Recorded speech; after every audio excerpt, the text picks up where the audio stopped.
Alright guys, what's going on? Shop's a mess. I've been mucho projects going on here. Here and there, different ones. Trying to clean saws up, get them ready, get them shipped and everything. 462's been bought, got it boxed up, it's ready to go. And of course I've been trying out the cheapest saw on Amazon here and there, so I need to get some cleanup done. But one thing came in that I've been really wanting to touch on and see about. They're fairly expensive as far as some bars go, you know what I'm saying? But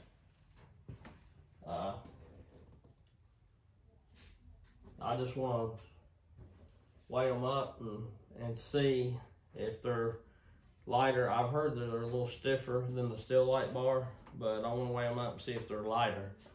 A lot of people like the Sujiharas or the Husqvarna Stuff Lights. They're, say they're pretty stiff, and I think they're fairly stiff. I don't know if they're any stiffer than the STIHL Light bar, but they're a little heavier. So anyway, this is a Canon Dura Light Super Bar, made in Canada, and we're gonna weigh it up. It's the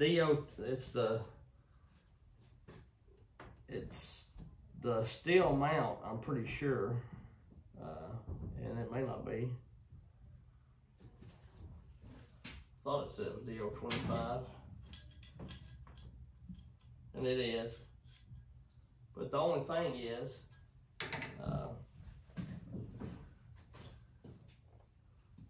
I believe the holes are a little larger and the slide is longer, so you can run these on a Husqvarna with an adapter and you don't have to modify the bar or add or take away links from your chain, because it'll go back far enough.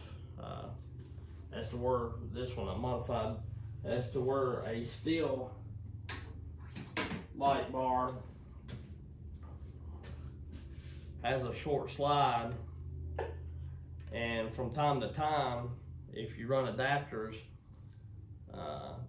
even on a 91 or whatever driver chain that the bar comes from, if you run an adapter, because the adapter adds that space, and this is shorter, if you try to run on a Husky, you can't slide the bar back far enough to get your chain on. So this will work without having to modify it on a Husky running an adapter. And I like that because I'll run this on the Domar Makita and or the 572 that I've got coming.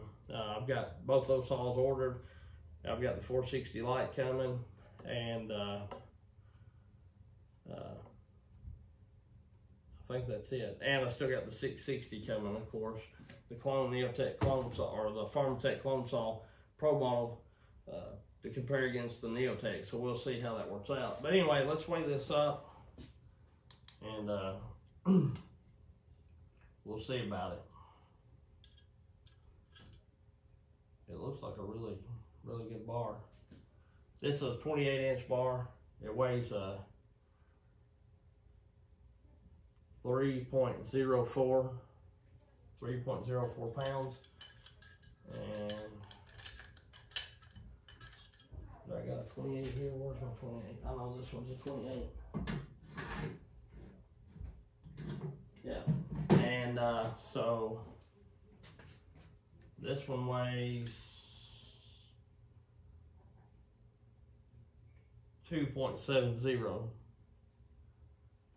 So they're a smidge heavier than the STIHL Light bar, but I don't know that they're as heavy as I don't know if they're as heavy as a like Sujihara bar or whatever. I do have a 24-inch bar. I don't have a 28 X-Tough Light bar or Suji bar to weigh up, but I've got this one. I've got a 2-footer. We'll see how that weighs up.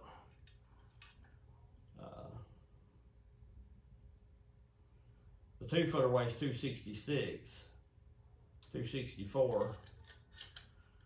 And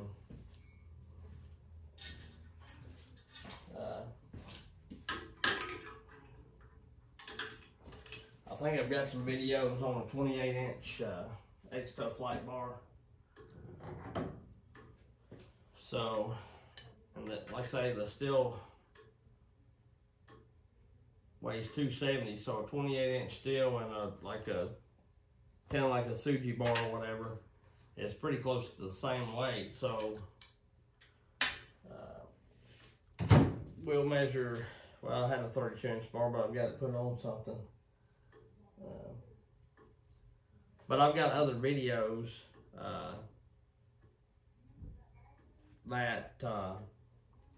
I've got other videos showing the weights of like the Husky STIHL Light bars or whatever. I think I had a 28 and a 32 and a 2-footer maybe at one time. Maybe I didn't. Maybe it was just 28. I don't have to go back and look.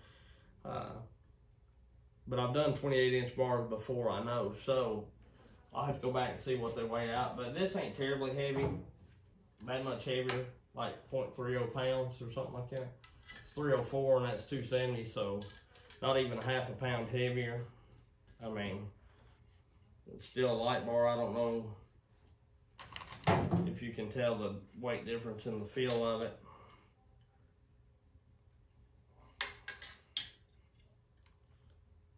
I mean, not really. You know, some bars you can. It's weighing 302 now, so.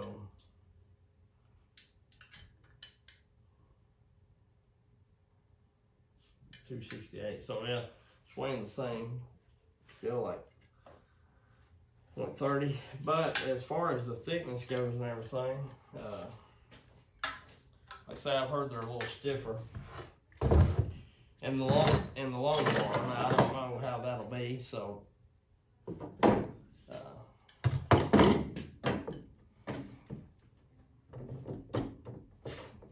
that ain't too bad flexy.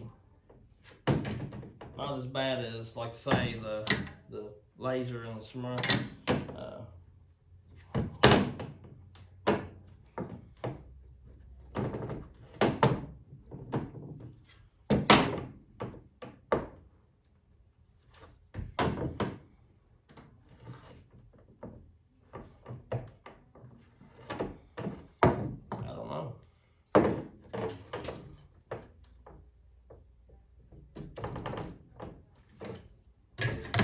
Trying to figure out, because yeah, this may be just a little stiffer.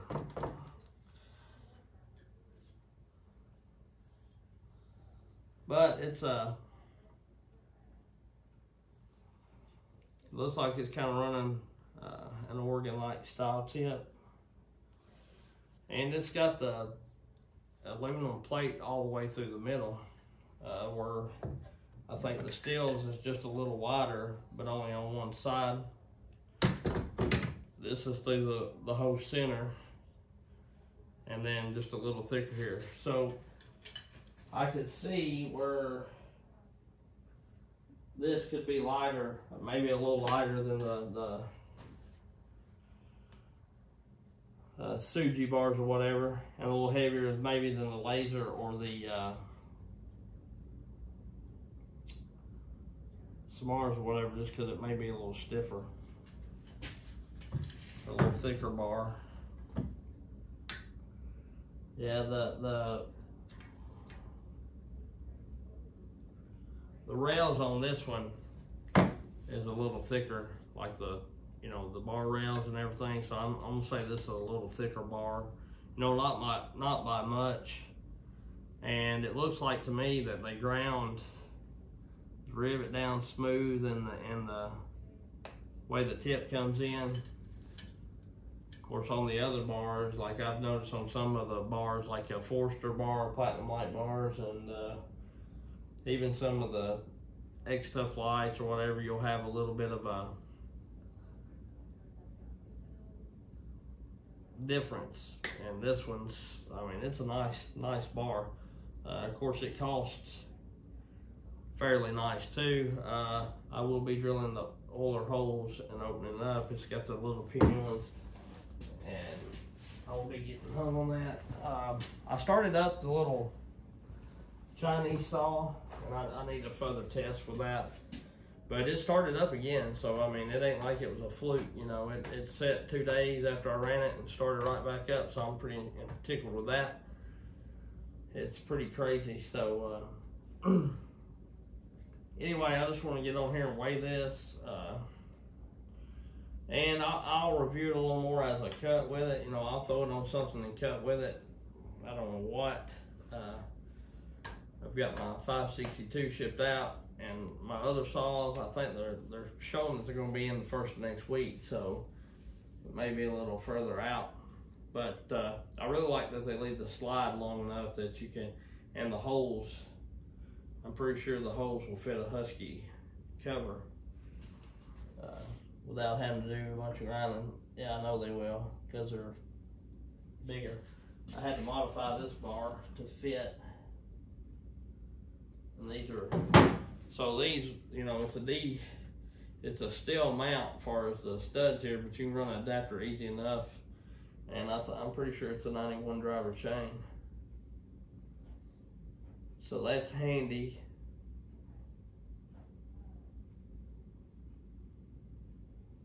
It don't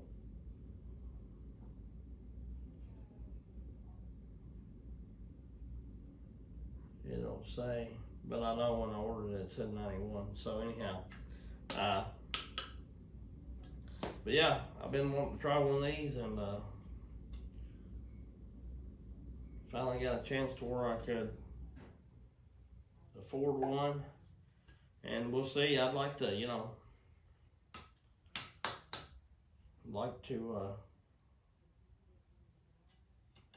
get it, and probably ain't gonna buy a whole lot of more bars, and if I do, I may try to start buying them in the 6.3 gauge. Sorry, I'm hiding behind this. Just because in some bars it's a little more common to find them, you know, and some bars it isn't. Like, I know a lot of people are having a trouble finding the STIHL Light bars in the 63 gauge, 063 gauge, and I found all these after COVID, the STIHL Light bars, you know, and the 050 fairly easy, you know, so I don't know, I may just stick with 050 because that's what everybody carries around here locally, in case, you know, I had to be in a pink somewhere and buy some loops of chain, I could at least maybe get enough to get me through. So, but anyhow, yeah, it's come in today, and it's a fairly good bar. I just wanted to share that with y'all, and or it seems like a fairly good bar. I don't, you know, it may tear up the first day I cut with it, but you know, the rails are good and thick, and it ain't super flexy, and I guess it's got aluminum core all the way through the middle, and you just got this for the rails or whatever. So that's awesome, and it's pre-ground to fit the Husky running adapter, so you know the bar fits both dealios. So that's really cool. Really cool, because now I have quite a few adapters and everything. I even got an adapter for the 562. It's just a regular you know, well, Canon adapter or whatever, similar to that. And I had to get the internals to fit the 562 so it'll slide better, because it's a little too big. It's actually made for a 372, but it works. So that's what we're doing. But yeah, that's awesome. Anyway, gonna get off here, catch y'all on the next one. This video number will be 125, and we'll let it ride. Y'all have a good one. I've got plenty more to come on the channel. I'm going to be doing reviewing. We'll get the bar I saw, 7310 Echo. So I'm going to try to have like a 70cc saw shootout, or 70 to 80, or close to 70. Like, I'm going to get the 400. Of course, by then the 462 will already be gone. So and we know that the 462 is kind of in between the 500 and the 400, a little faster than the 400. But I'm gonna do it, the 400, the 500, 7310, the 572, the Domar 7900, and the 460s, the 460 Light, and all that kind of good stuff. And shoot, I may just run all my saws and just compare every one of them and show you what you get out of what saw, you know. But you know, it may be two different videos. So because I really like to you know, show the saw, and I'm gonna do some big wood. I've got some test pieces that I saved out of these logs, like the one that had metal in it and everything, that's bigger, and I'm gonna do some little ones, and I want to show everybody that gets all wound up on how fast the saw cuts, and gets wound up when they see a 65 to 70 cc saw beating a 90 cc saw in small wood, because it's turning more RPMs. Depending on how you cut, it has the potential to beat them. If you're barely no load, just letting it cut or whatever, how your chain set up, you know, you take like a 660 or 661 that's only turning 12,000 RPMs, or say 12.5, you know, it's going to be cutting slower than a 562 or maybe a 400C that's cutting 13.2, 13.5, you know, or if you even got them hopped up faster than that. And then when you get on the big log and you go to dogging in, or you know, you get a long bar, that's when the big saws pull away. So that's where everybody gets all messed up, saying they seeing on this channel a saw beat this saw beat this saw, and that saw beat that saw. It's different wood, different chains, different methods of cutting, you know, all that. Probably the best person, honestly, that does the most fair comparison, or the best way, the style that he does, is Bodie with the Novice Lumberjack. You know, he's got the 14x14 cants, and he does one, you know, letting it come through, one,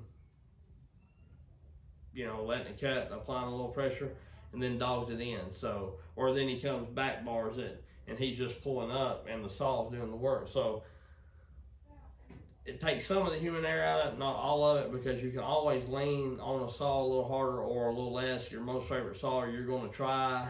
It's been my experience that you're going to try to make it look better.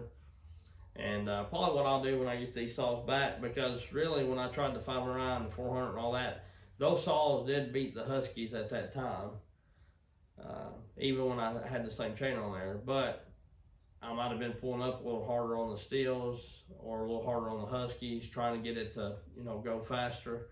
Because I really would have preferred the Huskies to beat the STIHLs deep down, you know, back then. And now I'm at the point where you know, everybody makes a good saw, depending on the model you want. But so I'm gonna try to do it where it's a little more fair, try to take the human error out of it, and you know, somehow or another, you know, I'm going to do more than just 3 cuts. You know, I might do 2 cuts and try it different ways. Lean on one a little harder, pushing down, lean on it a little less. And I'm going to try to keep my tack handy and keep them at the same RPM. That would be about, you know, while they're in the cut, that'll be about the best way that you can judge the power of a saw. You know, you keep it at 9 or 10,000 RPMs or whatever. It's torque to cut at, and see how fast it goes, and then that shows you really deep down who's winning. Because, you know, if you pull on it harder and you get it down there to 8,000, 7,500 RPMs, it's not going to cut as fast as a saw that you're running up at 9,500. And plus, sometimes you can do that because you can just pull up on a saw harder. You know, like with a 500i, I can pull up harder on it than I could the 562 and keep the RPMs higher. So you know that saw's faster, but you know, maybe if I kept the 562 at its peak cutting level, it might not be that bad. So it's just a lot of variances. And like I say, the main thing is it really don't matter how fast the saw is. It's how you cut with it, how comfortable it is to you, and what you feel comfortable with, what you like, and really, honestly, how good the saw is, and the money is a lot of it to me. I want the cheaper is better deal, and the Echo and the Domar and the 70cc class is probably some of the best. Although I did find a power head, just a power head only. Of course, I got plenty of bars. The Husqvarna shops are asking close to $1,200 for a 572 now, and I did find one on eBay, just power head only, new in the box, still come with it gets the factory warranty paper sent with it for $1,050. And although at my one Husky dealer they could knock some money off, I still don't know, because they was close to $1,200. They knocked 150 or so off of it or whatever it is. By the time I pay tax and everything, I'll be right back there at the same thing. And then I've got to drive there to get it and whatnot. Drive 30 minutes, so that's gas and everything. So I still think I come out a little cheaper by ordering it, is what I'm getting at. So really, that ain't bad. If you shop around, you still find them cheap. But here's the deal: Husky is creeping up just like STIHL is. Their 70cc saws are not that far apart. The STIHL might be $80 to $100, $50 to $100 higher than the Husqvarna, the 462. Maybe just a smidge higher than the the 572. But not much. Everything's creeping up. The 592, you look online now, they're creeping up to around $1,500. And back a while ago when I got mine, it was just $1,200 or $1,300 or something like that. And the 572 was $1,000, talking them down, and the 562 was like $600 and something, talking them down. And everything's went up a couple $100 just because of inflation. So. Anyhow, there'll be plenty more content to come. We'll catch you on the next one. Have a good one.